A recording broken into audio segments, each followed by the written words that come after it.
जन्म स्थान, निवास या इनमें से किसी के आधार पर न तो कोई नागरिक अपात्र होगा और न उससे विभेद किया जाएगा।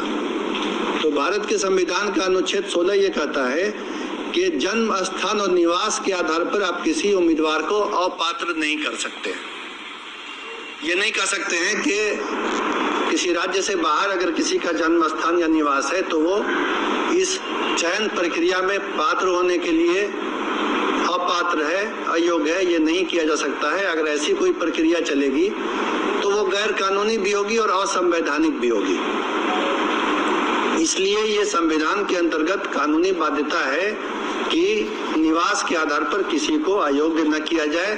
पूरे देश के लोग इस परीक्षा में शामिल होने के लिए पात्र हो।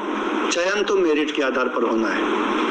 अब ये हम देखेंगे कि इसके पहले क्या होता रहा है। बिहार लोक सेवा आयोग के स्तर पर पहले भी 3 बार परीक्षाएं ली गई हैं शिक्षक की नियुक्ति के लिए। वर्ष 1994 में, फिर वर्ष 1999 में और वर्ष 2000 में बिहार लोक सेवा आयोग ने इसी पद के लिए, शिक्षक के लिए परीक्षा ली थी।